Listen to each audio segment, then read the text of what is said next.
Methods of inquiry in psychology. Psychological inquiry के goals. There are 5 subtopics: description, prediction, explanation, control of behavior, application. Description, हमारी यही कोशिश रहती है कि किसी भी इंसान के बिहेवियर को या फेनोमेनन को हम इतना एक्यूरेटली डिस्क्राइब करें कि हम उसे किसी और के बिहेवियर से बिल्कुल डिस्टिंक्टली डिस्टिंग्विश कर सकें. एग्जाम्पल स्टडी हैबिट्स का: attending all classes regularly, submitting assignments on time, planning the study schedule, studying according to the set schedule, revising the work on a daily basis, etc. Person to person कुछ variations हो सकते हैं, कुछ minute descriptions हो सकते हैं. इन्हीं सारी हैबिट्स को स्टडी करके रिसर्चर्स जो है ये एक प्रॉपर अंडरस्टैंडिंग कर सकते हैं एक इंसान के बिहेवियर के बारे में. Number 2, prediction. किसी भी बिहेवियर की अंडरस्टैंडिंग करके हमने उसे एक्यूरेटली डिस्क्राइब तो कर दिया. अब क्या करना है? अभी हमको समझना है कि इस बिहेवियर का रिलेशनशिप क्या है with other types of behaviour या इवेंट्स या phenomena. One can then forecast कि सर्टन गिवन कंडीशन में ये व्यक्ति किस तरीके का बिहेवियर कर सकता है. अ स्लाइट एरर मार्जिन आप रख कर चलो. एग्जाम्पल लेते हैं, जैसे कि हम ये मानते हैं अगर हम ज़्यादा टाइम डिवोट करेंगे पढ़ाई में तो अचीवमेंट हमारा बेहतर होगा इन डिफरेंट सब्जेक्ट्स. अभी ये अगर हमने एक बार देखा तो लेटर आगे चल के अगर हमें ऐसा पर्टिकुलर चाइल्ड दिखता है जो ज़्यादा पढ़ाई कर रहा है तो हम एकदम से मान लेते हैं देखना इसके ना नंबर बहुत अच्छे आएंगे. तो हम क्या कर रहे हैं? हम प्रेडिक्शंस कर रहे हैं. और हमारा प्रेडिक्शन कितना सटीक और सही होगा ये डिपेंड करेगा नंबर ऑफ ऑब्जर्वेशंस पे.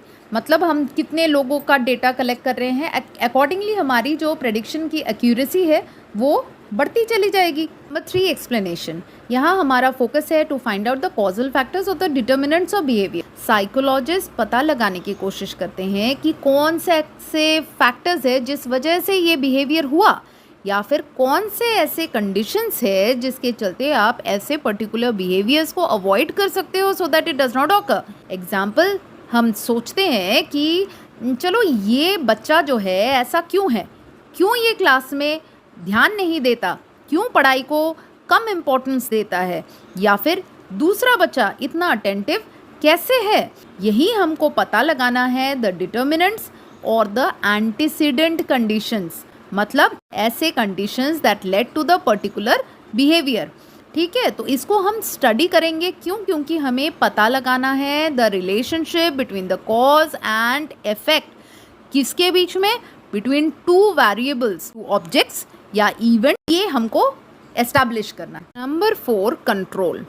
जब हमको पता है कि किन कारणों की वजह से ऐसे बिहेवियर्स हो रहे हैं तो हम इसको अपने हिसाब से रेगुलेट कर सकते हैं, कंट्रोल कर सकते हैं. हमें सिर्फ एंटीसीडेंट कंडीशंस का ध्यान रखना है और इससे हम 3 चीज़ें कर सकते हैं: making a particular behaviour happen, reducing it या एनहांसिंग इट. जैसे कि एक बच्चा पढ़ने बैठता है, मानो 8 घंटे पढ़ रहा है, तो वो अपने टाइम को सेम रख सकता है, या फिर एग्ज़ाम है करके वो उसको इंक्रीज़ कर सकता है, या अभी समर वैकेशन चल रहा है सोच के इसको रिड्यूस कर सकता है.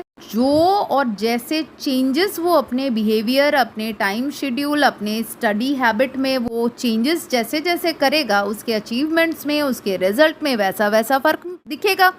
साइकोलॉजिस्ट बिहेवियरल चेंजेस को, कंडीशंस को, सबको ध्यान में रख के अपना साइकोलॉजिकल ट्रीटमेंट या थेरेपी डिसाइड करते हैं. Number 5, application.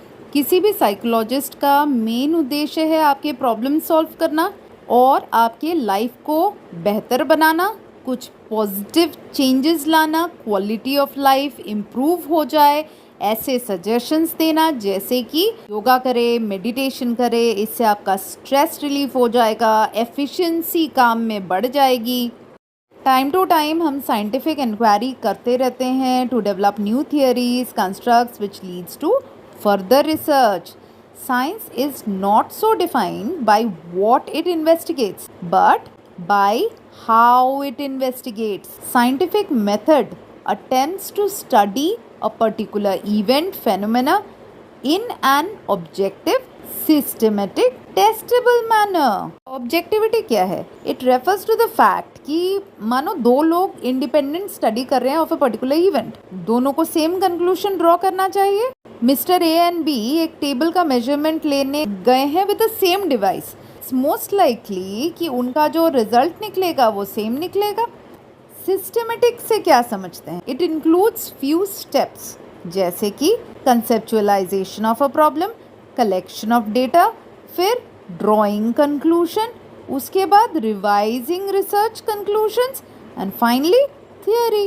Conceptualising a problem, first step ही हमारा है कि हम एक थीम या टॉपिक चूज कर रहे हैं जिस पे हम काम करेंगे। फिर हम अपना फोकस जो है उसको नैरो डाउन करेंगे to develop scientific research questions जिसे हमें स्टडी करना है आगे, और इसको हम बनाएंगे on the basis of the reviews of the past research, observations या फिर पर्सनल एक्सपीरियंसेस। एग्जाम्पल ले लेते हैं स्टडी हैबिट्स का ही।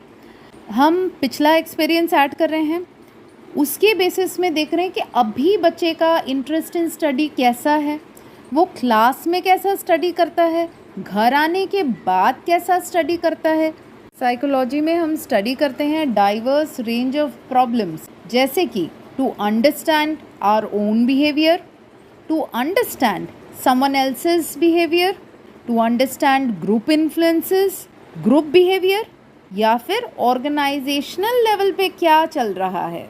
अंडरस्टैंडिंग आवर ओन बिहेवियर, जैसे कि हम जब बहुत खुश होते हैं या बहुत ग्रीफ में होते हैं तो हमारा बिहेवियर कैसा होता है, या फिर जब हम पास्ट कोई एक्सपीरियंस रिप्ले करते हैं या कुछ, तो तब हमारी रिफ्लेक्शंस कैसी होती है, या फिर why do we forget.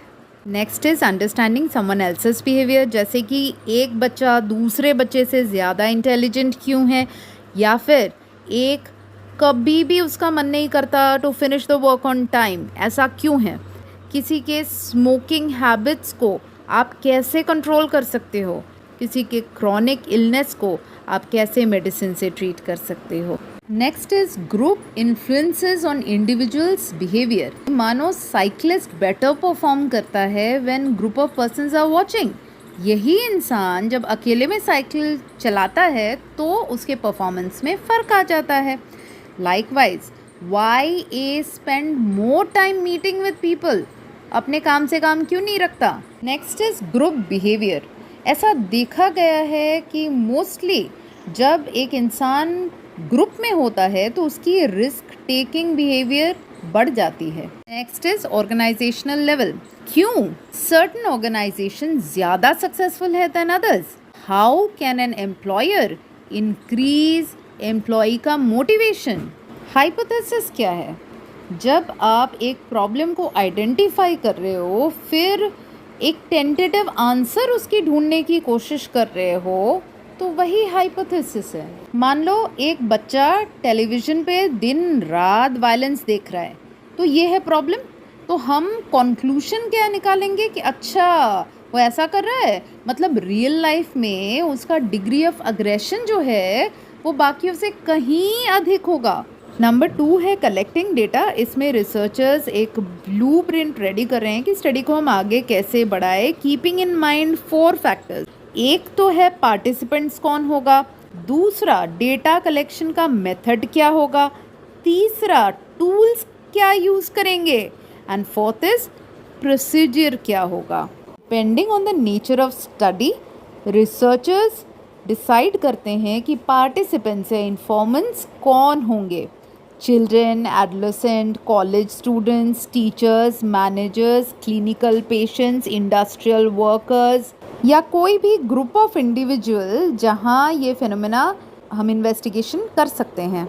Methods क्या ले? Observation method, experimental method, correlational method या केस स्टडी।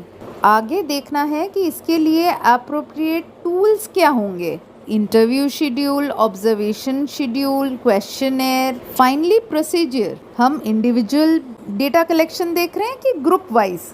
नंबर 3 है ड्राइंग कंक्लूजन। स्टैटिस्टिकल प्रोसीजर्स को अप्लाई करके हम डेटा को एनालाइज करके कंक्लूजन ड्रॉ करेंगे। हम इसे ग्राफिकल रिप्रेजेंटेशंस में दिखा सकते हैं, जैसे कि पाई चार्ट बना के, बार डायग्राम करके या क्यूमुलेटिव फ्रीक्वेंसी दिखा के। अब हमारा मेन उद्देश्य क्या है? यही कि हमने जो हाइपोथेसिस किया था प्रीवियसली, उसके साथ हमारा कंक्लूशन जो है वो मैच कर रहा है कि नहीं। Number 4, revising research conclusions. हमने जैसे पहले हाइपोथेसिस किया था कि वायलेंस ज़्यादा देखने से एग्रेशन बच्चों में बढ़ जाएगा, तो अब हमें देखना है ये सारा कुछ जो एनालाइज करके हमारा कंक्लूशन निकला वो मैच कर रहा है कि नहीं। ये हमने पिछले टॉपिक में देख लिया। अगर मैच करता है तो हम इस पे थियरी बना देंगे, और अगर मैच नहीं करता है तो वापस हम प्रोसीजर पे लौट जाएंगे, रिवाइज करेंगे, एक ऑल्टरनेटिव ढूंढेंगे इसका, फिर वापस से एनालाइज करके थियरी पे आएंगे, फिर हम इसको टेस्टिंग में डालेंगे, फिर on the basis of the new given data हम कंक्लूशंस निकाल के उसको वेरीफाई करेंगे। शायद हमारे फ्यूचर में जो रिसर्चर्स आएंगे वो इस पे काम करेंगे। So it's a continuous process. Alternative paradigm of research. Psychologist suggest करते हैं कि ह्यूमन बिहेवियर को आप स्टडी कर सकते हैं using the methods adopted by sciences like physics, chemistry, biology. Human behavior is predictable as it is caused by internal and external forces. आप इसको ऑब्जर्व कर सकते हैं, मेजर कर सकते हैं, कंट्रोल कर सकते हैं। Large part of 20th century तक मोस्टली इन ओवर्ट बिहेवियर्स को ही कंसिडर किया जाता था, लेकिन धीरे धीरे पर्सनल एक्सपीरियंसेस, फीलिंग्स, मीनिंग्स, इनको भी ऐड करना शुरू किया गया। In recent years a different method known as interpretive has emerged. It emphasises understanding over explanation and prediction. इसका मानना है कि जैसे ह्यूमन बिहेवियर एंड एक्सपीरियंसेस काफ़ी कम्प्लेक्स है, वेरिएबल है, तो इसके method of investigation should also be different from the method of investigation of the physical world. हमें ये समझना है कि ह्यूमन बीइंग किसी भी इवेंट या एक्शन को कैसे इंटरप्रेट कर रहा है इन अ गिवन कंटेक्स्ट. मान लो कि एक केस है सफरिंग का, तो हमें ये समझना है कि इस पर्सन का सफरिंग का रीज़न क्या है. क्या वो एक्सटर्नल फैक्टर्स से पीड़ित है जैसे सुनामी, अर्थक्वेक, साइक्लोन, या दुख की वजह इंटरनल फैक्टर्स है जैसे कि प्रोलॉन्ग्ड इलनेस है. इन सच सिचुएशन ऑब्जेक्टिव मेजरमेंट जो है ये पॉसिबल भी नहीं है और डिज़ायरेबल भी नहीं है. Everyone interprets reality in his और her own way based on past experiences and context. इसीलिए हमें subjective interpretation of reality समझना है. Goal is to explore the different aspects of human experiences and behavior without attempting to disturb its natural flow. जैसे कि मानो एक explorer निकलता है तो उसे पता नहीं कि what exactly he is looking for or how to look for it or what to expect. वो क्या करता है? Simply tries to map an uncharted wilderness with little और no prior knowledge of that area. वो in the process सिर्फ record the detailed description करता जाता है in the given context. Both scientific and interpretive traditions are concerned with studying behaviour and experiences of others. जैसे कि many times हम pledge करते हैं कि हम डाइट कंट्रोल करें, कि हम मोर टाइम डिवोट करेंगे टू स्टडीज़, और बाद में जाके हम भूल जाते हैं. तो should psychology not help us in analysing our own experience? The psychological inquiry does aim at understanding the self by reflecting on one's own experiences and insights.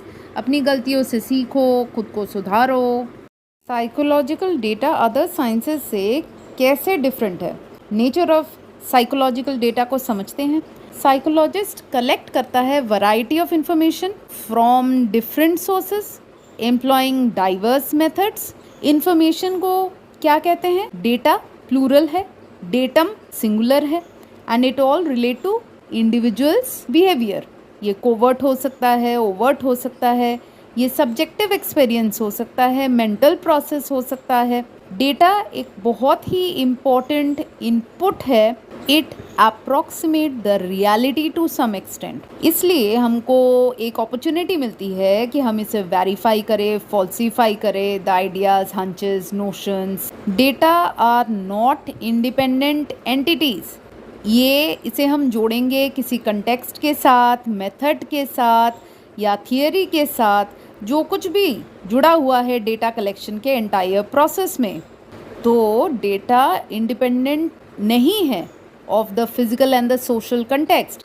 इसमें पर्सन इन्वॉल्व है, उसका टाइम इन्वॉल्व है, behaviour involve है। कि एक particular person जब group में होता है तो अलग बिहेव करता है, जब अकेला होता है तो अलग बिहेव करता है।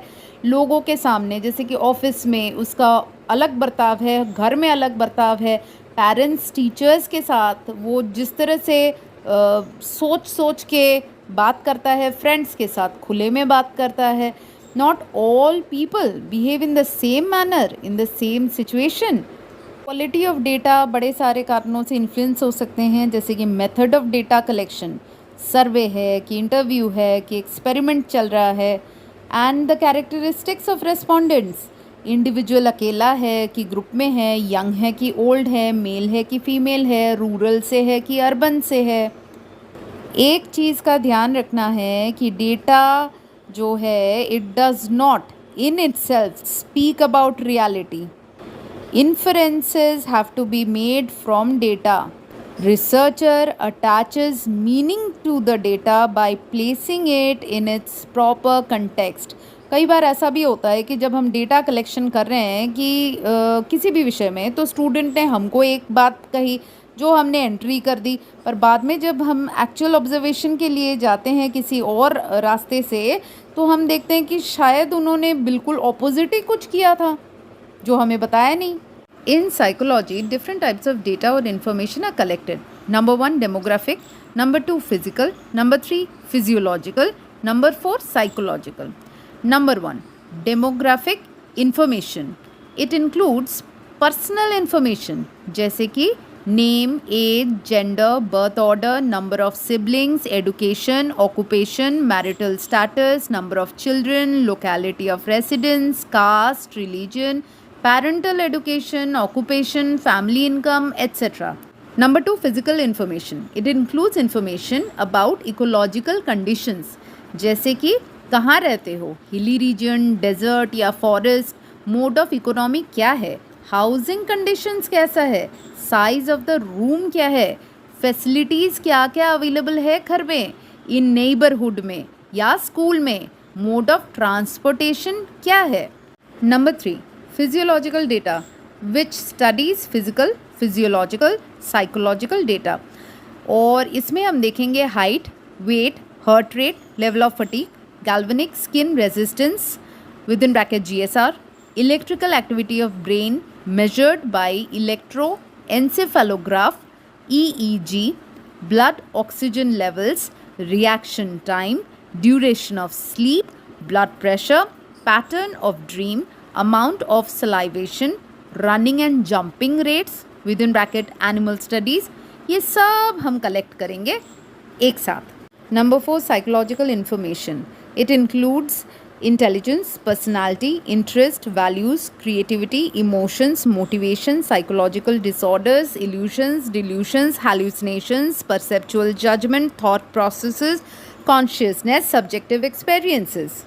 हम इन सारे इन्फॉर्मेशंस को काफ़ी रूडिमेंट्री वे में कंस्ट्रक्ट करके पेश कर सकते हैं in a very crude manner. Measurement के कैटेगरीज हो सकते हैं जैसे कि high low, yes no, ranks हो सकते हैं। ऑर्डिनल डेटा में first, second, third, fourth scores हो सकते हैं on scale 10, 12, 15, 18, 20। We also obtain verbal reports, observation records, personal diaries, field note, archival data, etc. ये सारा इंफॉर्मेशन हम कलेक्ट करेंगे, फिर इसको एनालाइज करेंगे सेपरेटली यूजिंग क्वालिटेटिव मेथड्स। जैसे कि साइकोलॉजिकल स्टडीज़ में वैरायटी ऑफ डेटा है, तो किसी एक मेथड से हम इस पे काम कैसे कर सकते हैं, इसीलिए हम वैरायटी ऑफ मेथड्स भी एम्प्लॉय करते हैं। जैसे number 1, observation, number 2 experimental, number 3 correlational, number 4 survey, number 5 psychological testing, number 6 case study।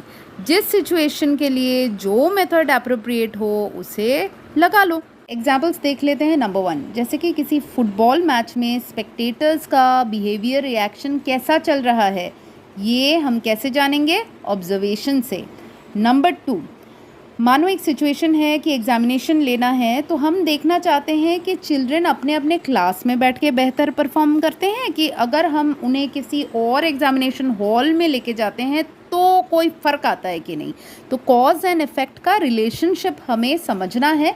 इसके लिए हम क्या करेंगे? एक्सपेरिमेंट करेंगे। नंबर 3, कुछ हमको स्टडी करना है इंटेलिजेंस का, सेल्फ एस्टीम के साथ कुछ रिलेशनशिप बताना है, प्रेडिक्शन करना है, तो ये हम क्या कर रहे हैं? कोरिलेट कर रहे हैं। नंबर 4, मानो हमें पता करना है कि स्टूडेंट्स का रिएक्शन या एटीट्यूड कैसा है to the topic privatisation of education, तो हम क्या करने निकले हैं? Survey. Number 5, student to student का इंडिविजुअल डिफरेंस पता करना है, तो हम क्या कर रहे हैं? Psychological test. नंबर 6, एक चाइल्ड का लैंग्वेज कैसे कैसे डेवलप हो रहा है ये समझना है, तो हम क्या कर रहे हैं? Case study. अपने डेली लाइफ में थ्रू आउट द डे हम कितना कुछ देखते हैं अपनी आंखों के सामने, पर कितनी चीज़ों को हम एक्चुअल में नोटिस करते हैं। हाउ मेनी थिंग्स ऐसे हैं जिनके बारे में वी रिमेन अवेयर ऑफ, पर इंटरेस्टिंग बातें हमें दिखने लगेगी अगर हम गौर से देखें। इसी को ऑब्जर्वेशन कहते हैं। हम स्टेप वाइज करते हैं। ए, पहले आप सिलेक्शन कर लो, बी, रिकॉर्डिंग कर लो, सी, फाइनली एनालाइज करो। सिलेक्शन में क्या करेंगे? एक पर्टिकुलर सेट ऑफ बिहेवियर को आप सिलेक्ट कर लो कि इस ब्रैकेट में हमें तथ्य इकट्ठा करने हैं। जैसे कि एग्जांपल, क्लास 11 का एक ग्रुप ले लिया और हमको ये समझना है कि वो कैसे स्टडी कर रहे हैं, स्कूल में कैसे परफॉर्म कर रहे हैं। हो सकता है कि आपको उनके स्कूल के स्टडी बिहेवियर के बारे में कुछ पता ही नहीं है, तो आप पर्टिकुलर बिहेवियर्स को ऑब्जर्व करने लगेंगे टू डिस्कवर इट। आपको कुछ नई जानकारी मिलेगी। या फिर ऐसा भी हो सकता है कि आपको कुछ वेग जानकारी तो है पर आपको डिटेल्स नहीं पता उसके, तो अभी आप गौर से देखेंगे, गौर से हर एक बिहेवियर को ऑब्जर्व करेंगे और लिस्ट ऑफ एक्टिविटीज़ का डेटा कलेक्शन करने लगेंगे। कैसे? आप ऑब्जर्वेशन कर करके ये सारे इन्फॉर्मेशन जुटाएंगे। नेक्स्ट स्टेप है रिकॉर्डिंग का। अभी सारा कुछ एक बार में याद रखना तो पॉसिबल नहीं है, तो अभी आप क्या करोगे? कुछ लोग होते हैं कि डेटा कलेक्शन आप जो नोट्स लिखते हो, शॉर्ट हैंड में लिख रहे हो या कुछ सिंबल्स में लिख रहे हो, कुछ टैली मार्क्स में काउंटिंग लिख रहे हो, या फिर फ़ोटोग्राफ्स ले रहे हो। आजकल तो वीडियो रिकॉर्डिंग भी बड़ी आसानी से हो जाती है, तो आप रिकॉर्डिंग करके डेटा कलेक्शन को इकट्ठा कर रहे हो। नेक्स्ट स्टेप आता है कि जो कुछ भी आपने कलेक्शन कर लिया, इसको अभी आप बैठ के शांति से एनालाइज कर रहे हो। क्यों? क्योंकि ये सारा कुछ जो बिखरा डेटा है, इसको एनालाइज करके आपको एक कंक्लूजन निकालना है, एक समरी बनाना है, इसमें से एक मीनिंग ढूंढ के निकालना है कि ये कहाँ जा रही है, किस तरफ इशारा कर रही है। तो इस पे हम अभी काम करेंगे। ये समझना है कि ऑब्जर्वेशन एक स्किल है। अ गुड ऑब्जर्वेशन नोज, ये सब पॉइंट वाइज लिखेंगे। What he she is looking for, next whom he she wants to observe, next when and where the observation needs to be made, next what form of observation will be recorded, next what methods will be used, finally analyze करना है, उसमें भी observation काम आएगा। Types of observation, ये 2 types के हो सकते हैं। A, naturalistic versus controlled observation, B, non participant versus participant observation. तो पहला वाला देख लेते हैं, नेचुरलिस्टिक वर्सेस कंट्रोल्ड ऑब्जर्वेशन। जब ऑब्जर्वेशन को हम नेचुरल या किसी रियल लाइफ सेटिंग में रिकॉर्ड कर रहे हैं तो वो नेचुरलिस्टिक ऑब्जर्वेशन है। जैसे कि स्कूल हो गया, हॉस्पिटल हो गया, डे केयर सेंटर हो गया, तो यहाँ पे कोई कुछ मैनिपुलेट नहीं कर रहा है, जो जैसा है हम बस नोट्स ले रहे हैं, रिकॉर्डिंग्स कर रहे हैं as it is, the real thing, natural thing. लेकिन कई बार ऐसे होता है कि one needs to control certain factors that determine behavior as they are not. तो under such circumstance आपको laboratory experiments करने पड़ते हैं, जैसे कि एग्जाम्पल कि कैसे हाउ दे रिएक्ट। तो एक कमरे में स्मोक दे के कुछ आपको एक्सपेरिमेंट करना है, तो ये रियल लाइफ में पॉसिबल नहीं है। इसके लिए आपको एक कंट्रोल्ड सेटिंग चाहिए। तो ये हो गया controlled observation. B, non participant versus participant observations. Example से समझते हैं। मानो किसी क्लास में हमें स्टूडेंट टीचर्स के बीच में इंटरैक्शंस कैसे होते हैं ये समझना है। या तो हम एक छोटा सा कैमरा कहीं लगा देंगे और वीडियो रिकॉर्डिंग करते रहेंगे, बाद में डेटा निकाल के हम एनालाइज कर लेंगे, या फिर हम फिज़िकली कमरे के किसी कोने में चुपचाप बैठ गए, कोई भी हमने डिस्टर्बेंस नहीं किया, इंटरफेरेंस इन द क्लास नहीं किया, हम बस कोना पकड़ के बैठे रहे और अपना ऑब्जर्वेशन करते रहे, नोट्स लिखते रहे। इसे कहते हैं नॉन पार्टिसिपेंट ऑब्जर्वेशन। इसकी वैसे एक लिमिटेशन है। से फॉर एग्ज़ाम्पल एक आउटसाइडर जब बैठा हुआ है कोना पकड़ के, तो हो सकता है स्टूडेंट और टीचर का बिहेवियर इससे इफ़ेक्ट हो जाए। वो नॉर्मली जैसे बिहेव करते हैं वो शायद आपके सामने वैसे बिहेव ना करें। पार्टिसिपेंट ऑब्जर्वेशन में ऑब्जर्वर जो है ये ग्रुप का हिस्सा हो जाता है, घुल मिल जाता है, रैपो डेवलप करता है, उन्हीं में से एक बन जाता है। अभी कितना डिग्री ऑफ इन्वॉल्वमेंट होगा, it will vary depending upon the focus of study. इसके एडवांटेज ये है कि इसमें आप एक बिहेवियर को स्टडी कर रहे हो in its naturalistic situation as it occurs, जबकि इसके कुछ डीमेरिट्स भी है, यही कि ये काफ़ी लेबर इंटेंसिव है, टाइम कंज्यूमिंग है, and it's susceptible to observers biases. Our observation is influenced by our values, beliefs about a person, event, within quotes. We see things as we are and not as things are.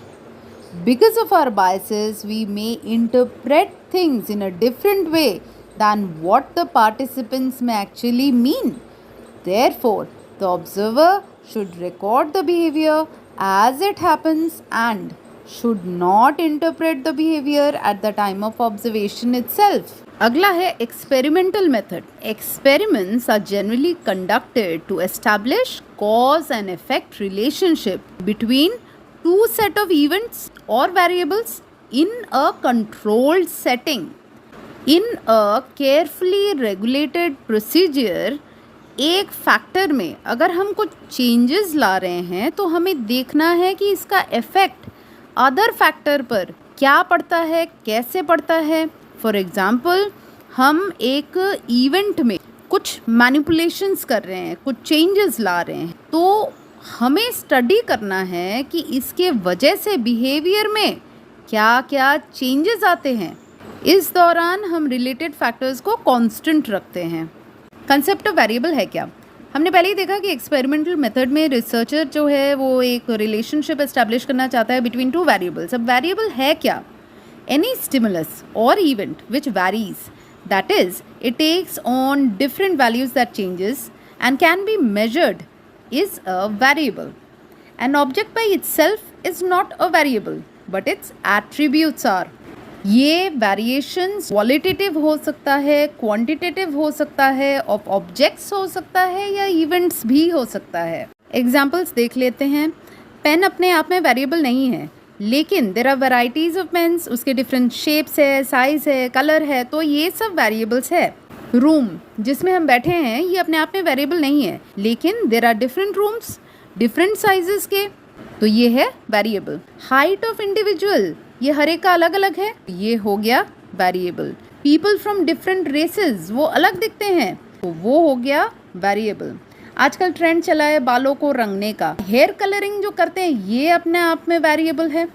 Intelligence of an individual, ये हर किसी का अलग अलग होता है, तो हम क्या बोलते हैं, ये हाई इंटेलिजेंस है, इसमें मॉडरेट इंटेलिजेंस है, या फिर ये बच्चा जो है लो इन इंटेलिजेंस है। तो ये सब वेरिएबल है। इवन प्रेजेंस और absence of a person in the room, वो भी वेरिएबल है। वेरिएबल्स मेनी टाइप्स के हो सकते हैं, जैसे कि independent variable, dependent variable. Independent variable क्या है, ये एक ऐसा वेरिएबल है जिसे हम मैनिपुलेट कर सकते हैं, ऑल्टर कर सकते हैं। रिसर्चर उसके स्ट्रेंथ को वैरी कर सकता है अपने एक्सपेरिमेंट के बेसिस में, और उसे क्या करना है, इससे आने वाले जो भी चेंजेस, इसका इफेक्ट जो पड़ेगा उसको उसे ऑब्जर्व करना है, नोट करना है स्टडी के पर्पस। जैसे कि लैटिन एंड डाले का जो स्मोक इन द रूम वाला एक्सपेरिमेंट है, उसमें researcher wanted to examine the effect of the presence of other person on reporting the smoke. मतलब यहाँ उसका जो इंडिपेंडेंट वेरिएबल है ये पर्सन्स का प्रेजेंस और एब्सेंस। वेरिएबल्स मेनी टाइप्स के हो सकते हैं, जैसे कि इंडिपेंडेंट वेरिएबल या डिपेंडेंट वेरिएबल। इंडिपेंडेंट वेरिएबल जहां हम वेरिएबल में कुछ मैनिपुलेशंस कर रहे हैं, ऑल्टर कर रहे हैं, उसके स्ट्रेंथ को वैरी कर रहे हैं। क्यों? क्योंकि रिसर्चर एक एक्सपेरिमेंट कर रहा है। It is the effect of this change in the variable, जिसके बेसिस में रिसर्चर अपने ऑब्जर्वेशंस करेगा, नोट्स लिखेगा। जैसे कि एग्जांपल ले लेते हैं लैटिन एंड डाले का स्मोक रूम वाला। यहाँ पे इंडिपेंडेंट वेरिएबल कौन है? ये है presence and absence of the persons जो कि वहाँ पे बैठे हुए थे। तो डिपेंडेंट वेरिएबल कौन है? इंडिपेंडेंट वेरिएबल में जो भी चेंजेस हम लाए हैं, इसका सीधा असर जिस पे पड़ रहा है वो है डिपेंडेंट वेरिएबल। तो इसी एग्जांपल स्मोक रूम वाले को ले लेते हैं।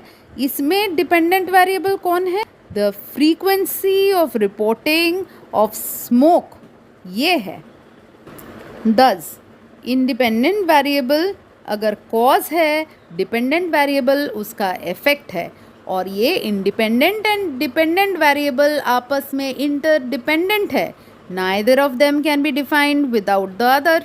एक्चुअल में इसके बाहर और भी वेरिएबल्स होते हैं जो कि डायरेक्टली इनडायरेक्टली इन्फ्लुएंस अपना करते रहते हैं। रिसर्चर को इन पे भी ध्यान देना चाहिए सो दैट इसके इफ़ेक्ट्स को वो मिनिमाइज़ कर सके, ताकि वो अपने अटेंशन को, फोकस को पिन पॉइंट कर सके अपने ही एरिया ऑफ कंसर्न पे, ताकि वेरिएबल्स को एक कंट्रोल्ड सिचुएशन मिले और इससे कॉज एंड इफेक्ट का जो वो रिलेशनशिप दिखाना चाहता है उसके रिजल्ट्स भी बेहतर आएंगे। Experimental and control groups. Experiments generally involve one or more experimental groups and one and more control groups. अभी experimental group क्या है? It is a group in which members of the group are exposed to independent variable manipulation. और control group क्या है? It is a comparison group that is treated in every way like the experimental group except that the manipulated variable is absent. Latin and डाले के example से इसे हम बेहतर समझते हैं। यहाँ हम 3 रूम्स लेते हैं, उसमें से एक में नो वन वॉज प्रेजेंट, तो ये था control group, and other 2 rooms में 2 persons were already seated, ये था एक्सपेरिमेंटल ग्रुप। अभी ये जो 2 एक्सपेरिमेंटल ग्रुप्स हैं, इसमें से एक में जानकारी पास कर दी गई थी और एक में कुछ नहीं बताया गया था। कमरे में जब स्मोक फिल कर दिया गया और एक्सपेरिमेंटल मैनिपुलेशन किया गया, तो अब हम रिज़ल्ट ऑब्जर्व करने लगे तो देखा गया कि कंट्रोल ग्रुप में से इमरजेंसी का अलार्म सबसे ज़्यादा लोगों ने किया। फिर नंबर 2 पे आया वो वाला ग्रुप जिसमें कि पार्टिसिपेंट्स को कुछ नहीं बताया गया था, और लास्ट आया यानी लीस्ट कंप्लेंट्स आई उस ग्रुप में से जहां वो मैनिपुलेट करके 2 इंसान को पहले से बता के बिठा रखा था, वो वाला group. In this experiment, except for the experimental manipulation, other conditions were kept constant for all the groups. Example: speed with which smoke started entering the room, total amount of smoke in the room, physical and other conditions of the rooms, All were kept similar for all 3 rooms. Distribution of participants randomly किया गया, यानी कौन किस room में जाएगा ये prefix नहीं था. Everybody had fair chance.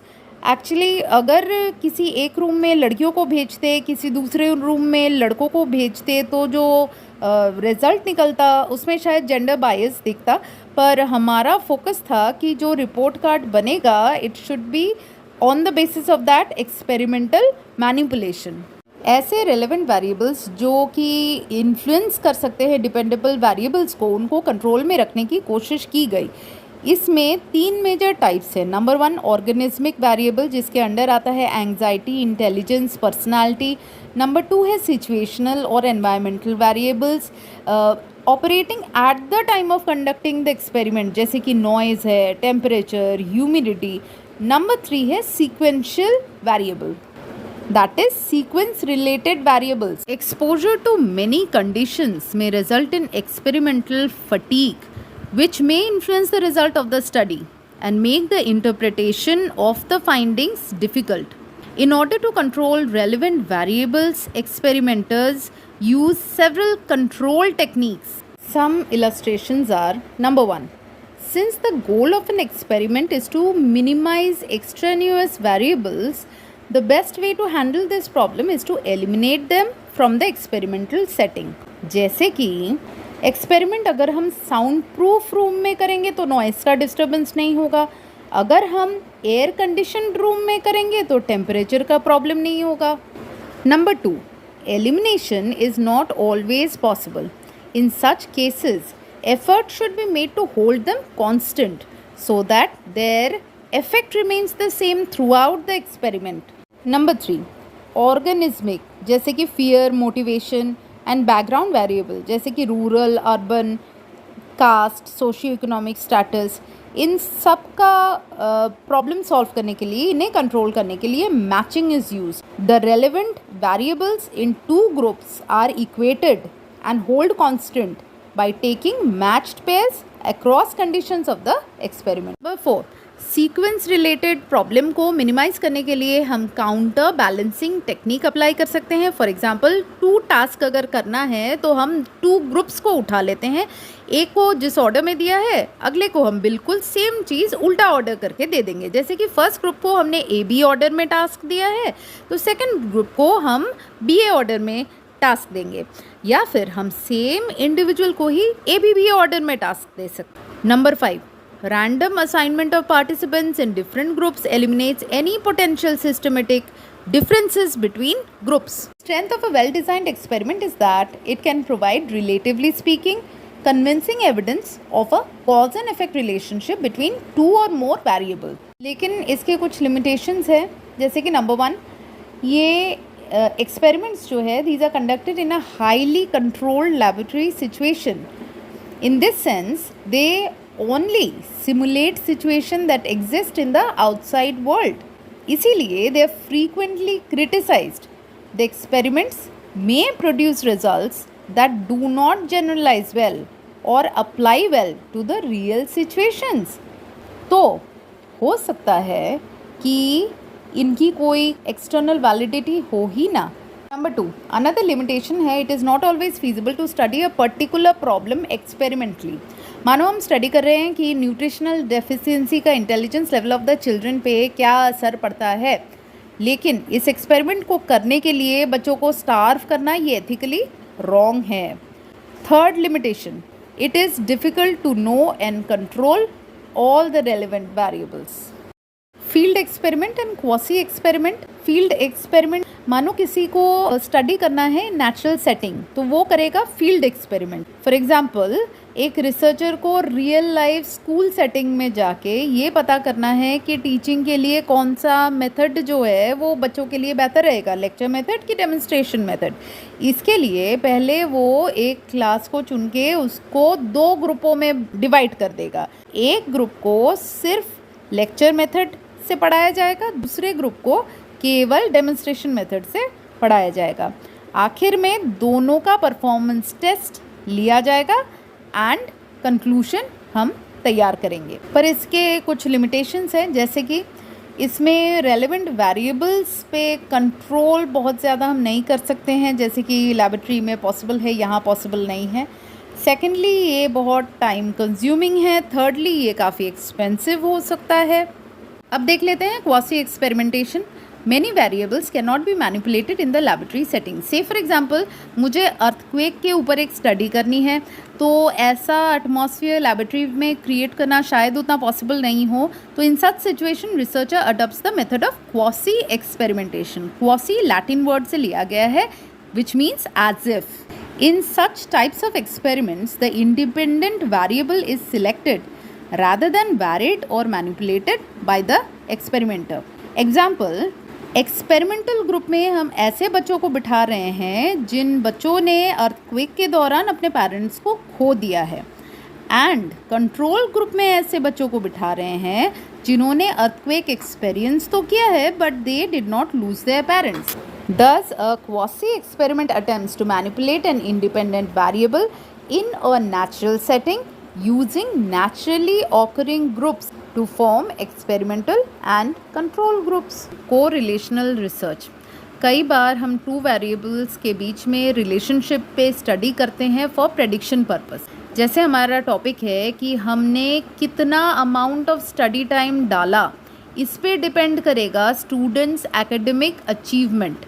Experimental method के दौरान हमने थोड़ा मैनिपुलेशन किया था with the study time invested, और उसके बाद हमने उसके रिजल्ट्स ऑब्जर्व किए थे। लेकिन यहाँ हम ऐसा कुछ नहीं करेंगे। Rather we find the relationship between two variables to determine whether they are associate और कोवेरी और not. The strength and direction of the relationship between the two variables is represented by a number known as correlational coefficient. Its value can range from plus 1.0 through 0.0 to minus 1.0. The coefficient of correlation is of three types: positive, negative, zero. Positive correlation पहले देख लेते हैं। It indicates that as the value of one variable x increases, value of other variable y will also increase. When variable x decreases, y decreases too. For example, अगर बच्चे ने ज़्यादा time invest किया study करने में, तो automatically उसका achievement score जो है वो बेहतर हो जाएगा। This type of association will be indicated by a positive number, and the stronger the association between studying and achievement, closer the number would be to plus 1.0. जैसे कि लिखेंगे कि plus 1.85 ये अगर है तो हम बोलेंगे कि ये एक strong positive association है between study time and achievement. Negative correlation, जब हम value of one variable x को इंक्रीज कर रहे हैं तो value of other variable y automatically decrease हो जा रही है। जैसे कि मानो अगर हमने गिवन टाइम में से स्टडी टाइम बढ़ा दिया, तो वही स्टूडेंट जहाँ वो स्विमिंग जा रहा था या डांस कराटे जा रहा था, वो अब नहीं जा पाएगा, तो अदर एक्टिविटीज़ का टाइम ऑटोमेटिकली डिक्रीज हो गया। तो इसमें हमें देखने को मिलता है नेगेटिव कोरिलेशन, और इसका रेंज है बिटवीन 0 and -1.0। अभी देखते हैं zero correlation. Sometimes no correlation may exist between the two variables, इसे हम ज़ीरो कोरिलेशन बोलते हैं। Generally zero correlation as such दिखता नहीं है, हम बोल देते हैं कि it is close to zero. Example -0.02 और +0.03, इसी को ऐसे ही एग्जाम्पल दे देते हैं। That indicates that no significant relationship exist between two variables और the two variables are totally unrelated. अगला है सर्वे रिसर्च। न्यूज़पेपर, टेलीविज़न में हमने इलेक्शन टाइम पे सर्वे देखा है, जहां लोगों से उनका ओपिनियन जाना जाता है, समझने की कोशिश की जाती है कि वोट का फेवर जो है किस पर्टिकुलर कैंडिडेट की तरफ है, कौन से पॉलिटिकल पार्टी के फेवर में जा रही है जनता की राय। पहले से ही सर्वे रिसर्च चली आ रही है। It came into existence to study opinions, attitudes and social facts. Their main concern initially was to find out the existing reality or the baseline. So they were used to find out facts such as literacy rate at a particular time, religious affiliations, income level of a particular group of people, etc. They were also used to find out the attitude of people towards, example, family planning, towards giving powers to the Panchayati Raj institutions for running programs related to health, education, sanitation, etc. However, they have now evolved sophisticated techniques which helps in inferring various kinds of causal relationships. The survey research uses different techniques for collecting information जैसे कि personal interviews, questionnaires, telephonic surveys, controlled observations. Personal interviews. Interview लेना one of the most frequently used methods है to obtain information from people. ये various situations में use होते हैं, जैसे कि डॉक्टर पेशेंट का इंटरव्यू ले रहा है बीमारी के बारे में जानकारी हासिल करने के लिए, एम्प्लॉयर काम पे रखने से पहले एम्प्लॉई से, प्रोस्पेक्टिव एम्प्लॉई से बात करके जानकारी हासिल कर रहा है, कोई सेल्स पर्सन हाउस वाइफ से बातचीत कर रहा है, पूछ रहा है कि आप कौन सा ब्रांड यूज़ करते हो, कौन सा साबुन, कौन सा टूथपेस्ट यूज़ करते हो. टेलीविज़न पे हमने अक्सर देखा है कि मीडिया पर्सन और जर्नलिस्ट जो है वो इंटरव्यू लेने बैठते हैं लोगों का, ऑन नेशनल इंटरनेशनल टॉपिक्स पे, इश्यूज़ पे बातचीत करते हैं. इसमें होता क्या है, 2 और मोर पर्सन्स फेस टू फेस बैठे होते हैं. एक इंसान जो सवाल पूछ रहा है उसको इंटरव्यूअर कहते हैं और के लिए ये टारगेटेड है, जिसे जवाब देना है वो इंटरव्यूई है or respondent. An interview is a purposeful activity conducted to derive factual information, opinion, attitude and reasons for particular behavior etc. from the respondents. वैसे तो इंटरव्यू फेस टू फेस बैठ के लिया जाता है, लेकिन अगर ऐसा ना हो सके तो आप फ़ोन पे भी टेलीफोनिक इंटरव्यू भी ले सकते हैं. इंटरव्यू का 2 ब्रॉड टाइप्स है. नंबर 1 स्ट्रक्चर्ड और standardised interview. Number 2 is unstructured और non standardised interview. This distinction is based upon the type of preparation we take before conducting the interview. हम इंटरव्यू के दौरान क्या क्वेश्चन पूछने वाले हैं उसका पहले ही लिस्ट तैयार करना, लिख के रखना, ये है preparing an interview schedule. Structured interview क्या है? It is one where the questions in the schedule are written clearly in a particular sequence. The interviewer has little or no liberty to make any changes in the wording of the question or the order in which they are asking the question. The response to these questions are also in some cases specified in advance. These are close-ended questions. अभी unstructured interview क्या है? यहाँ just opposite है. The interviewer has the flexibility to take decisions about the questions. क्या पूछना है, क्या wordings होने हैं, sequence of question क्या होगा, ये सब इंडिविजुअल पे डिपेंड करता है. और इसका रिस्पॉन्स भी स्पेसिफाइड नहीं है, ये ओपन एंडेड है. इसलिए इसके जवाब में जो रेस्पोंडेंट है वो भी अपने हिसाब से जवाब दे सकते हैं, खुल के जवाब दे सकते हैं. से फॉर एग्जांपल अगर कोई पूछे कि हाउ हैप्पी यू आर, बोल के कोई बोल दे कि एकदम 1 to 10 में बताओ या कुछ, तो ये कहीं ना कहीं आपको बांध दे रहे हैं. जबकि कोई अगर आपको एक खुला क्वेश्चन दे दे कि भाई हाउ हैप्पी यू आर, आप पूरा एक सेंटेंस बताओ, चाहे तो पूरा एक पैराग्राफ बताओ, चाहे तो पूरा एक पेज से ज़्यादा आंसर बोलते ही चले जाओ कि हाँ भाई मैं तो हैप्पी हूँ क्योंकि ऐसा है वैसा है वैसा है. सो ये हो गया open ended. Close ended question, जो सवाल पूछा जाता है वहीं पे फुल स्टॉप हो गया आंसर में, 1 word आंसर टाइप्स. लेकिन ओपन एंडेड में क्या है, आपने एक आंसर दिया तो इंटरव्यूअर को एक और क्लू मिल गया, वो उसी में से अगला क्वेश्चन खींच के तैयार कर सकता है. So that develops upon it. An interview may have following combinations: A, individual to individual; B, individual to group जिसका एक वेरिएंट है FGD, that is focus group discussion. C, group to individual, example है appearing for a job interview. And D is group to group. Interviewing is a skill which requires proper training. A good interviewer knows how to make the respondent at ease and get the optimal answers. She remains sensitive to the way a person responds and, if needed, probes for more information. If the respondent gives vague answers, the interviewer may try to get specific, concrete answers. The interview method helps in obtaining in-depth information. It is flexible, adaptable to individual situations, and can often be used when no other method is possible or adequate. It can be used even with children or non-literate persons. An interviewer can know whether the respondent understands the question and can repeat or paraphrase the question. However, limitation क्या है? Interview requires time. Often getting information from one person may take an hour or more, which may not be cost effective. Questionnaire survey.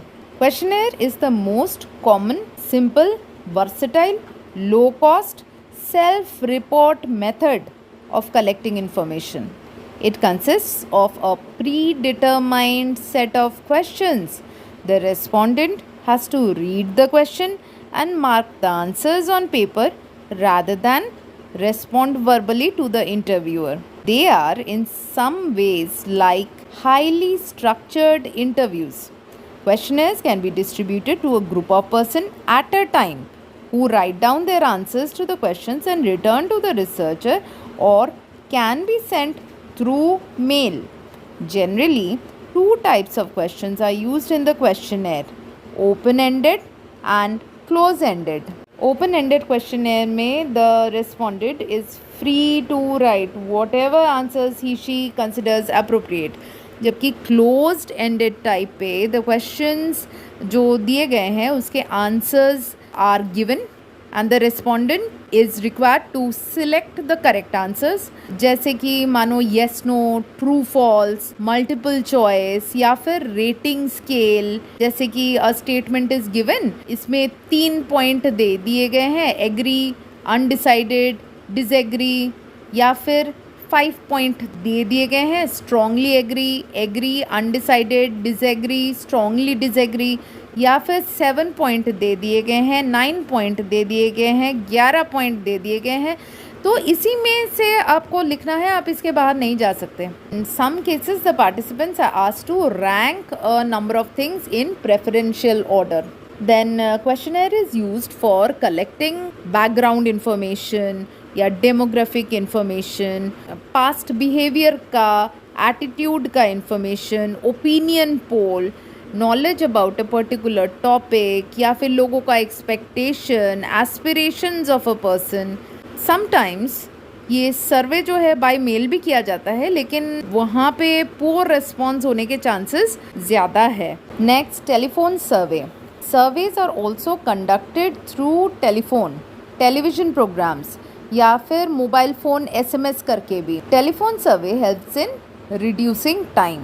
However, since the respondents do not know the interviewer, the technique is fraught with uncooperativeness, reluctance, superficial answers. There is also a possibility that those responding may differ from those not responding. Example on age, gender, income levels, education level, etc. besides their psychological characteristics. This will lead to biased kind of results. Next है controlled observation. ये observation method भी एक survey conduct करने का तरीका है.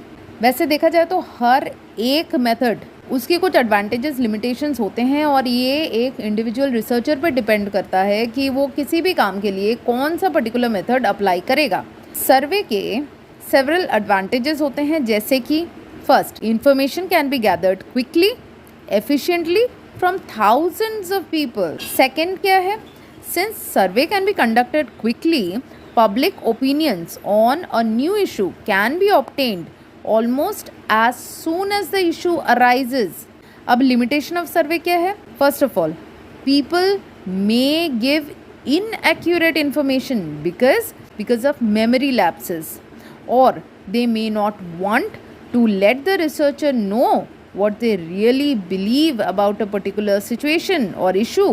Second, people sometimes offer responses that they think researcher wants to hear. Psychology as a subject के लिए ही बहुत ज़रूरी है कि वो असेसमेंट ऑफ इंडिविजुअल डिफरेंसेस कर सके.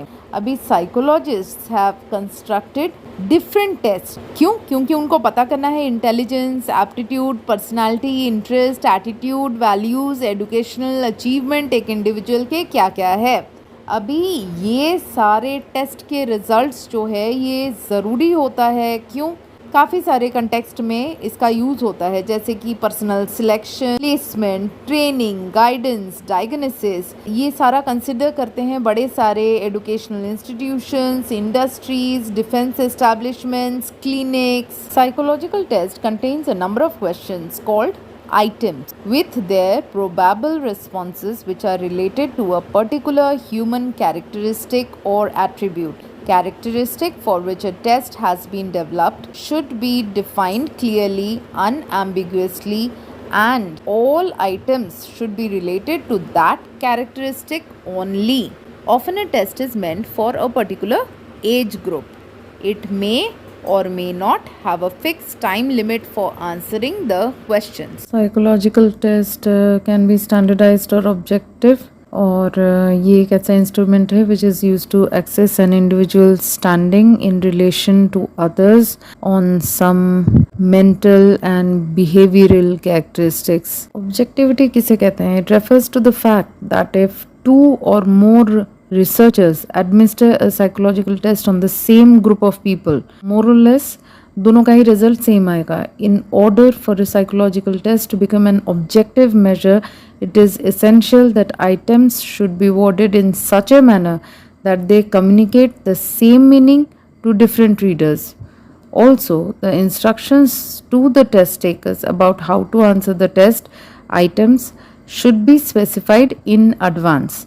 The procedure of administering the test, such as environmental conditions, time limit, mode of administration within bracket individual or group, should be spelled, and the procedure for scoring of the participants' response need to be described. The construction of a test is a systematic process and involves steps. It involves detailed analysis of items, estimating reliability, validity, norms of the whole test. Reliability of the test refers to the consistency of scores obtained by an individual on the same test on two different occasions. For example, a group of students को एक particular test दिया गया today, और यही group of students को से 20 days के बाद वापस से टेस्ट के लिए बिठाया गया. More or less उनका स्कोर जो है सेम ही होगा. ये है टेस्ट एंड रीटेस्ट का रिलायबिलिटी प्रूव करने का तरीका, which indicates the temporal stability with in bracket stability of the test scores over time. It is computed by finding out coefficient of correlation between two sets of scores on the same set of persons. Another kind of test reliability is called split half reliability. It gives an indication about the degree of internal consistency of the test based on the assumption that items of a test, if they are from same domain, should correlate with each other. If they are from different domains, they would not. For finding out internal consistency, the test is divided into two equal halves, employing odd even method. जैसे कि एक group में होगा 135 तो दूसरे में होगा 246, and then correlation is computed between the scores of odd and even items. For a test to be usable, it should also be valid. तो validity क्या है? Validity refers to the question कि ये टेस्ट जो major करने चला है, क्या इसका रिजल्ट वैसा ही निकल रहा है? सी फॉर एग्जाम्पल एक टेस्ट मैथमेटिक्स के अचीवमेंट को डिटरमाइन करने निकला है और पता लगे कि ये लैंग्वेज प्रोफिशिएंसी का रिपोर्ट कार्ड शो कर रहा है, तो वो वैलिड नहीं कहलाएगा. Next, finally a test becomes standardised test when norms are developed for the test. अब नॉर्म क्या है? Norm is the normal or average performance of the group. The test is administered on a large number of students. Their average performance standards are set based on their age, sex, place of residence, etc. This helps us in comparing the performance of an individual student with others of the same group. It also helps in interpreting individual score obtained on a test. Types of test देखते हैं. Psychological test are classified on the basis of their language, mode of administration and difficulty level. Language के under में आएगा verbal, non verbal, performance test. Literacy is required for taking verbal test as the items have to be written in some language. Non-verbal test में items are made of symbols, pictures, and performance tests require movement of objects from their respective places in a particular order. Depending upon the mode of administration, psychological tests are divided into individual or group tests. Number 1. Individual test is administered by the researcher to one person at a time, while group test can be administered to large number of persons at the same time.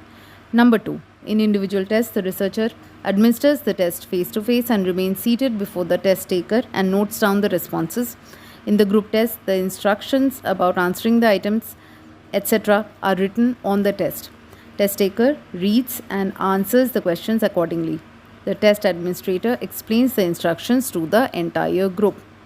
Number 3. Individual tests are time consuming, जबकि group test obviously time consuming नहीं है उतना, but individual test जो है, these are important ways of getting responses out of children and from those who do not know the language properly. और group test जो है, these are easy to administer, और however the responses are fraught with certain limitations. The respondent may not be motivated enough to answer the questions and may give fake responses. Psychological tests are also classified into speed and power tests. पहले speed test देखते हैं. Speed test में there is a time limit within which the test taker is required to answer all the items. Such a test evaluates the individual on the basis of time taken to answer the items accurately. In a speed test, all the items are of the same degree of difficulty. अभी power test क्या है? Power test assesses the underlying ability or power of the individual by allowing them sufficient time.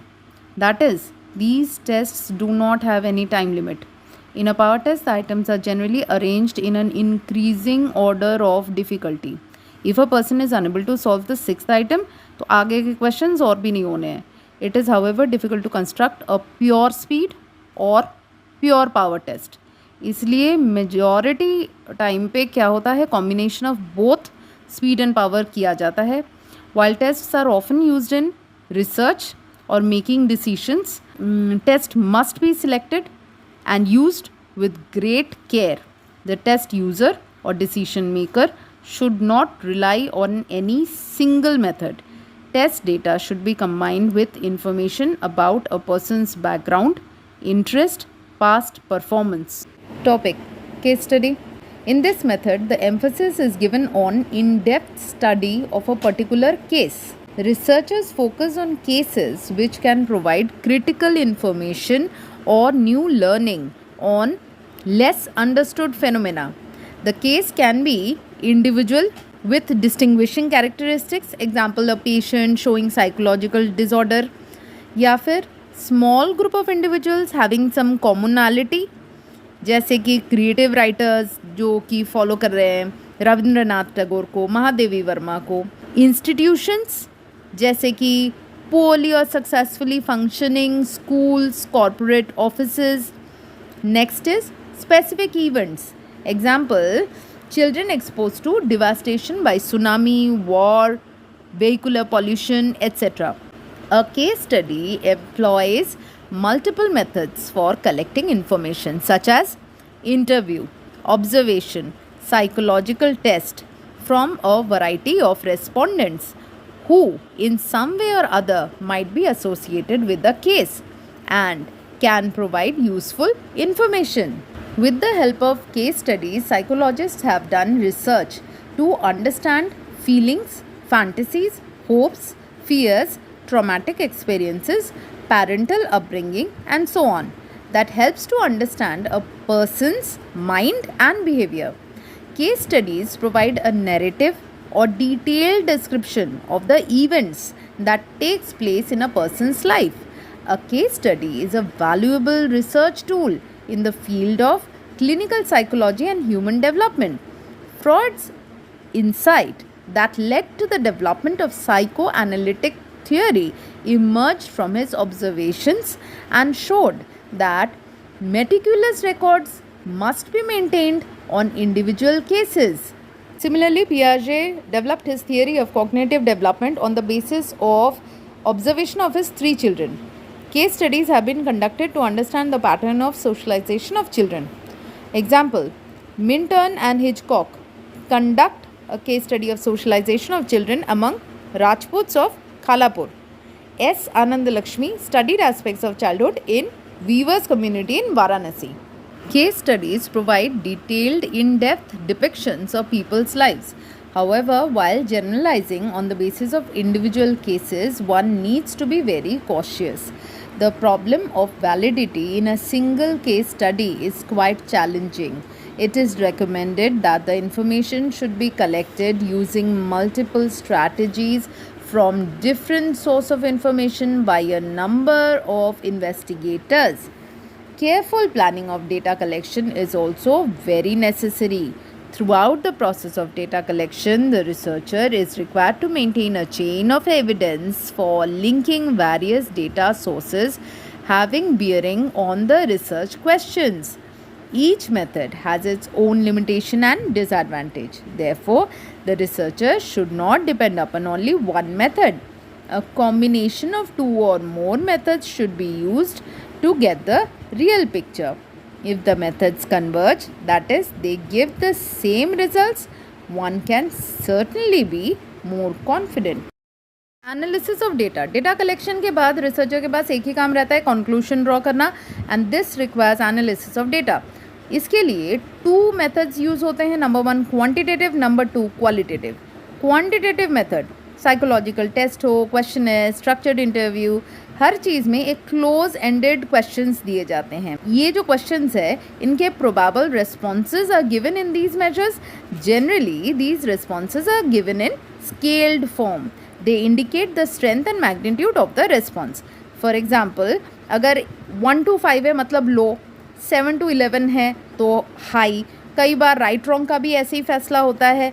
1 है तो right और 0 है तो wrong. And participants को करना क्या है? They'll have to select the most appropriate response. At the end, the researcher calculates the total of all these numbers and arrives at an aggregate score, which tells about the participants' level on that particular attribute. Say, for example, academic intelligence हम पता लगा रहे हैं. In doing so, the researcher converts the psychological attribute, that is intelligence, into a quantity. उसको number दे दिया जाता है. For the purpose of drawing conclusion, अभी इंडिविजुअल का स्कोर कंपेयर करते हैं with others in the same group, या फिर 2 डिफरेंट ग्रुप्स का रिजल्ट उठा के कंपेयर करते हैं score. This requires use of certain statistical methods. Mathematics घुस गया इसमें. Methods of central tendency with in bracket mean, median, mode. Methods of variability with in bracket range, quartile deviation, standard deviation, coefficients of correlation, and so forth. These and some other advanced statistical methods enable a researcher to make inferences and to give meaning to the data. Qualitative methods, human experience जो है वो काफ़ी complex है और this complexity is lost when one elicits information from a respondent on the basis of a question. मानो situation है कि a mother's loss of a child. अभी इसको समझना है तो पहले उनकी पूरी स्टोरी सुननी पड़ेगी. इस बेसिस में देखना है कि कैसे उन्होंने अपने एक्सपीरियंस को ऑर्गेनाइज किया और उन्होंने अपने सफरिंग्स में से क्या मीनिंग निकाला. अभी इस चीज़ को आप क्वांटिफाई कैसे कर सकते हो? साइकोलॉजिस्ट ने इसलिए कुछ अलग क्वालिटेटिव मेथड्स अप्लाई किए. One such method is narrative analysis. Also data are not always available in the form of scores. अभी जब रिसर्चर फील्ड में जाके काम कर रहा है तो ऑब्जर्वेशन कर रहा है, अनस्ट्रक्चर्ड डेटा जो कलेक्ट कर रहा है, कई बार ये होता है in the form of participants own words. अभी फटाफट से रिसर्चर फील्ड नोट्स ले रहा है, लगे हाथों फोटोग्राफ्स ले रहा है, कुछ इंटरव्यू ले रहा है जिसको वो ऑडियो वीडियो रिकॉर्डिंग कर रहा है. कुछ इन्फॉर्मेशन इनफॉर्मल टॉक्स के ज़रिए भी आगे आते हैं. नाउ ये सारा डेटा जो मिला इसको आप स्कोर में कन्वर्ट नहीं कर सकते हो. This is not subjected to statistical analysis. Rather the researcher uses the technique of content analysis to find out thematic categories and build those categories taking examples from data. It is more descriptive in nature. तो हम क्या solution निकाल रहे हैं? यही कि quantitative and qualitative methods are not contradictory, rather they are complementary to each other. In order to understand a phenomenon in its totality, a suitable combination of both हमको use करना है.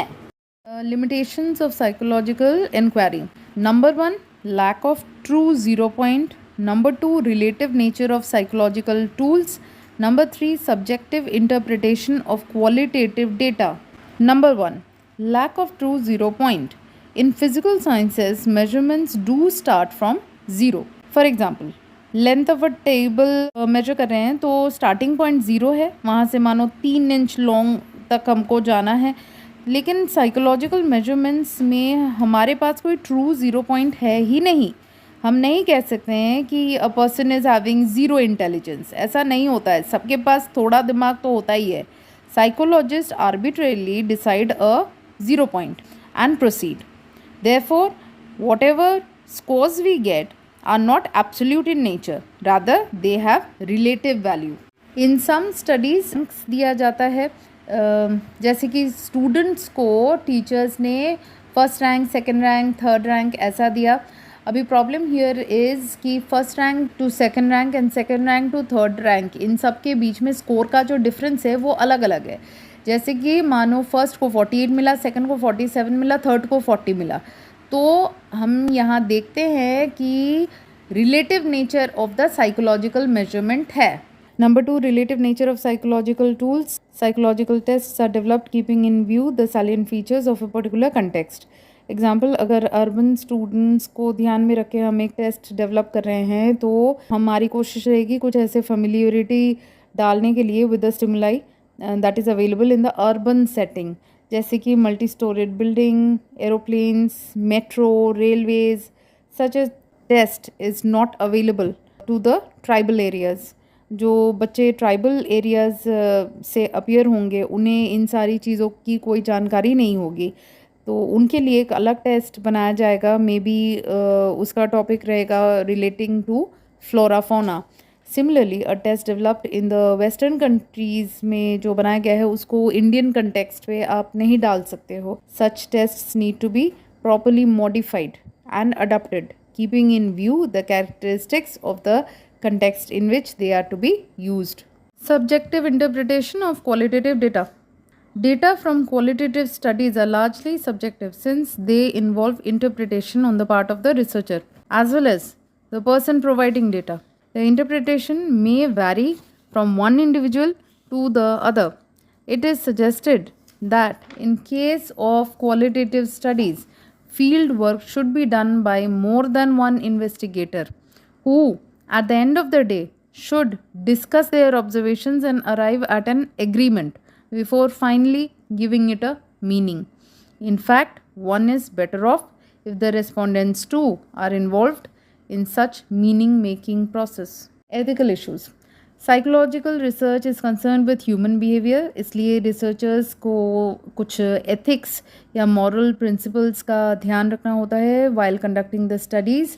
जैसे कि एक पर्सन का प्रिवेसी मेंटेन करना, choice to participate को ध्यान में रखना, प्रोटेक्टिंग द पार्टिसिपेंट्स, कोई हार्म ना हो, जस्टिस हो, और sharing the benefits of research with all the participants. तो इसलिए हम कह सकते हैं कुछ इंपॉर्टेंट एस्पेक्ट्स जो है एथिकल प्रिंसिपल्स के, which are as follows. Number 1 voluntary participation, number 2 informed consent, number 3 debriefing, number 4 sharing the results of the study, number 5 confidentiality of data source. Number 1 voluntary participation. The principle states that the persons on whom you want to conduct the study should have the choice to decide whether they want to participate or not. Participants should have the freedom to decide about their participation without any coercion or excessive inducement, and the freedom to withdraw from the research without penalty once it has begun. Number 2, informed consent. It is essential that the participants in a study should understand what will happen to them once the study begins. The principle of informed consent states that potential participants must know उनको ये knowledge होनी चाहिए data की, उनको सारा information पहले से दिया जाए इस स्टडी के बारे में। इन सम ऑफ द साइकोलॉजिकल एक्सपेरिमेंट्स क्या होता है कि शॉक दिया जाता है या फिर कोई स्टिमुली यूज़ की जाती है, कोई हार्मफुल अनप्लेजेंट ऑब्नॉक्शियस चीज़ का इस्तेमाल होता है। They may at times be required to give away some private information जो कि यूजुअली अदर्स के साथ शेयर नहीं की जाती है। In some studies, the technique of deception is used, in which participants are given instructions to think or imagine in certain ways and are given false information or feedback about their performance. तो उनका intelligence, उनका competence, ये सब question में आएगा. It is therefore important that the participants are explained the nature of the study beforehand. Number 3, debriefing. Once the study is over, the participants are provided with necessary information to complete their understanding of research. This is particularly important if deception has been used in the study. Debriefing ensures that the participants leave the study in the same physical and mental state as they entered. It should offer reassurance to the participants. The researchers should make efforts to remove any anxiety or other adverse effects that participants may have felt as a result of being deceived in the course of the study. Number 4 है sharing the result of the study. In psychological research, after collecting information from the participants, we come back to our place of work, analyze the data, draw conclusion. अभी इसके बाद it is obligatory for the researcher to go back to the participants and share the results of the study. जब data collection हुआ, participants का एक certain expectation develop हो ही जाता है. One will tell them about their behavior that you have investigated in the study. As a researcher, it is our moral duty to go back और इनको बताना क्या रहा, कैसा रहा. This exercise has 2 advantages. एक, one will fulfill the expectation of the participants, and B, participants may tell their opinion about the result, which sometimes may be helpful in developing new insights. Number 5 है confidentiality of data source. The participants in a study have the right to privacy. The research must safeguard their privacy by keeping the information provided by them in strict confidence. The information should only be used for research purposes, and in no circumstances it should be passed on to other interested parties.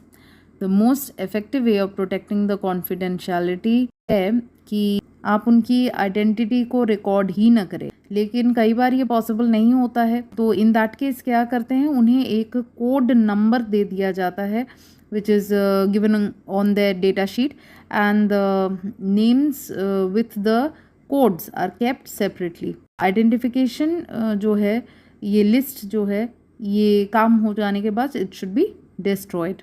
Boxes देख लेते हैं. Steps in conducting scientific inquiry हम कैसे करेंगे, flow chart हिसाब से समझते हैं. सबसे पहला आएगा conceptualising a problem, that is with in bracket selecting a topic for study.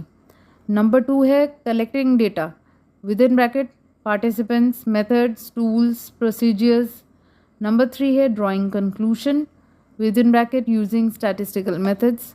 Number 4 है revising research conclusions, within bracket restating existing hypothesis, formulating revised for a new theory.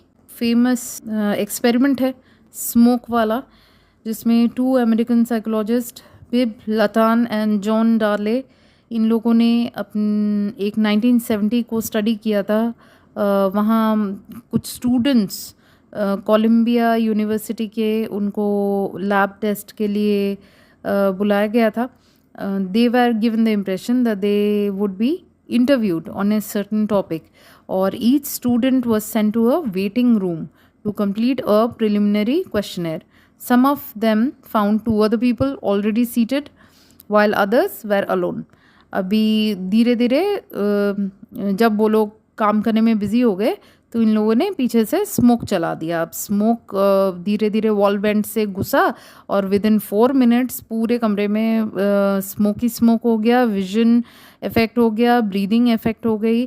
तो अब देखना था कि स्टूडेंट्स का रिएक्शन क्या होता है. यही स्टडी का विषय था कि कितने फ्रीक्वेंटली वो लोग अपना सीट छोड़ के कंप्लेन करने के लिए इमरजेंसी बोल के भागते हैं. तो most 75% of the students who were alone, इन लोगों ने ही सबसे ज़्यादा रेज अलार्म किया. और ऐसे ग्रुप्स जिनमें 3 स्टूडेंट्स थे, they reported it for only 38% times. And when students waited with 2 other confederates, तो जिनको पहले से ही ये इंस्ट्रक्शन दे दिया गया था कि ऐसे इससे कुछ नहीं होगा, it's just a normal thing, तो उनके देखा था कि इन लोगों ने भी रिएक्ट नहीं किया और इनका परसेंटेज सबसे लोएस्ट था 10% ओनली.